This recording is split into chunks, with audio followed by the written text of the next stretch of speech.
Hello दोस्तों, कैसे हो आप? होप सो अच्छे ही होंगे। लेकिन इसकी बातें सुन के आप भी पागल ना हो जाओ तो मेरा नाम बदल देना।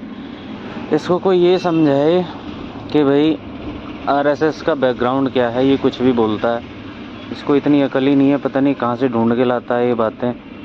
आरएसएस क्या है, कहाँ से जन्मी है, क्या विचारधारा है। अगर पागलों आरएसएस के खिलाफ तुम्हारी विचारधारा है तो दूसरी बात है, लेकिन आरएसएस लोगों के दिल में उतर चुकी है। इस बात को समझो। मतलब तुम ये दिखाना चाहते हो कि तुम अगर आरएसएस के अगेंस्ट में हो तो सपोर्ट में किसके हो? जो मैं बोलना चाह रहा हूँ वो मैं बोलूँगा नहीं। अब समझ जाओ कि अगर ये लोग आरएसएस के खिलाफ हैं, राहुल गांधी अगर आरएसएस के खिलाफ है तो आरएसएस की विचारधारा क्या है, तो इसकी विचारधारा क्या हुई फिर, जो भी ये बोल रहे हैं। तो पता नहीं क्यों ऐसी हरकतें कर रहे हैं। इस हिसाब से तो कांग्रेस पार्टी अगले 50 साल तक भी वापसी नहीं कर पाएगी सत्ता में, अगर यही हाल रहा इनका विचारधारा का। 20% का सपोर्ट करने वाले 80% को कैसे छोड़ रहे हो यार? तुम लोग बेवकूफ़ हो? तुम्हारी अकल पे पत्थर पड़ गए हैं क्या? पता नहीं भाई, इनको कौन समझाता कौन नहीं समझाता। जो ग्राउंड लेवल पे आदमी सड़क पे घूम रहा है उसके दिल में आरएसएस जमी हुई है, उसके विचार जमे हुए हैं। तो तुम्हारे दिल में मतलब दूसरे विचार हैं। किसके लिए विचार हैं सबको समझ में आता है। तो अपनी थोड़ी बुद्धि ठीक कर लो दोस्तों। सुनो इसकी बात, ये क्या कह रहे हो पूरी वीडियो में आपको बोर, पहली बात तो इतना बोर कर देगा कि मतलब 4-5 सेकंड रुक के बोलेगा हर बात, और जो बोलेगा ऐसी बेवकूफ़ भरी बात बोलेगा जिसके सर ना पैर। आप सुनिए इसको आगे। उन्होंने तिरंगे को सलूट नहीं मारा था तो सारे के सारे अधिकार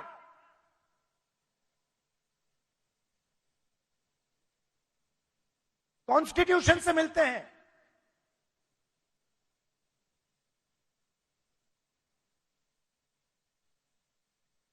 और राजा जो भी करना चाहता था करता था, उसके लिए कोई कानून नहीं थे। यह काम कांग्रेस पार्टी ने किया और यह हिंदुस्तान के इतिहास में, हजारों साल के इतिहास में पहली बार किया गया है। पहली बार एक हिंदुस्तानी को एक वोट दिया गया, चाहे वो दलित हो, आदिवासी हो, महिला हो, जनरल कास्ट का हो, तमिल हो, बंगाली हो, उत्तर प्रदेश का हो। हिंदुस्तान के हर नागरिक को कॉन्स्टिट्यूशन एक वोट देता है।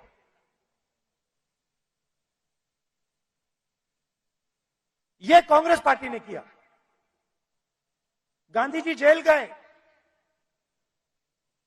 नेहरू जी जेल गए, अंबेडकर जी ने सालों संघर्ष किया।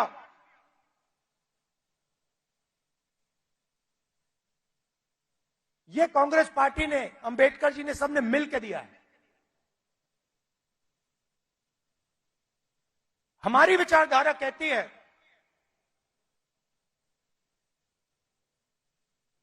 कि देश की लगाम हिंदुस्तान की जनता के हाथ में होनी चाहिए और देश को जैसे पहले राजा चलाते थे,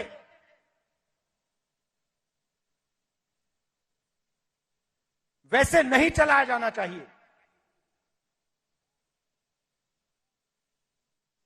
हम जनशक्ति की बात करते हैं, लोक शक्ति की बात करते हैं। आप हमारे सारे के सारे कानून देखिए। आजादी की लड़ाई देश की जनता ने लड़ी थी, राजा महाराजाओं ने नहीं लड़ी थी। उनकी पार्टनरशिप थी अंग्रेजों के साथ। लोग भूल जाते हैं। लोग सोचते हैं कि आजादी की लड़ाई सिर्फ अंग्रेजों के खिलाफ थी। नहीं, अंग्रेजों की लड़ाई अंग्रेजों के खिलाफ थी और राजा महाराजाओं के भी खिलाफ थी। यह सच्चाई है। पार्टनरशिप थी। राजाओं महाराजाओं की, अंग्रेजों की पार्टनरशिप थी। उसके खिलाफ कांग्रेस पार्टी लड़ी थी। किसके लिए लड़ी थी?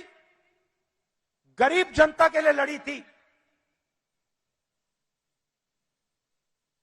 अगर आप यहां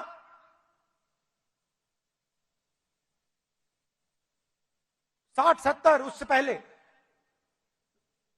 इंडिपेंडेंस से पहले आप यहां आते, हिंदुस्तान की जनता के कोई अधिकार नहीं थे। महिलाओं के कोई अधिकार नहीं थे। दलितों को छुआ नहीं जाता था। यह आरएसएस की विचारधारा है।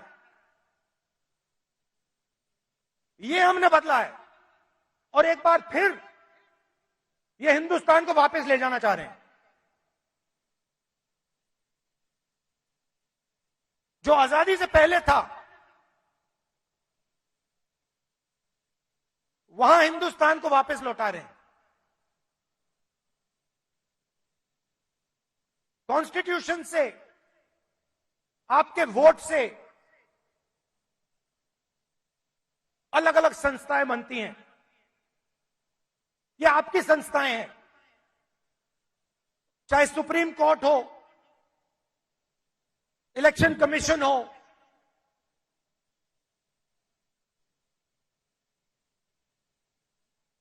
ये आपकी संस्थाएं हैं। सारे के सारे इंस्टीट्यूशंस पर ये कब्जा कर रहे हैं। आप हिंदुस्तान की सारी यूनिवर्सिटी देख लीजिए। सारे के सारे वाइस चांसलर आज एक संगठन के हैं। उनको आता होता कुछ है नहीं,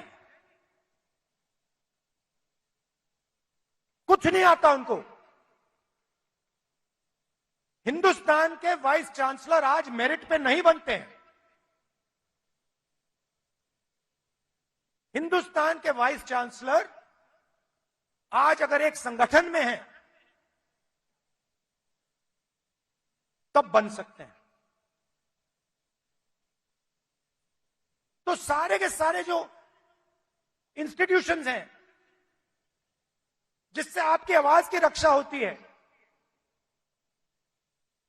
जिससे आप देश को चलाते हो, इन सब का ये कब्जा कर रहे हैं। मीडिया को देख लीजिए।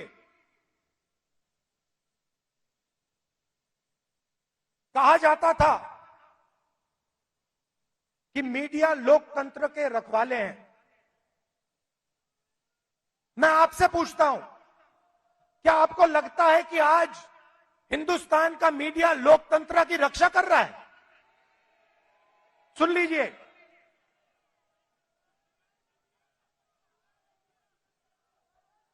आप इनसे पूछिए, ये आपको बताएंगे कि हमारे दिल में जो है हम नहीं बोल सकते।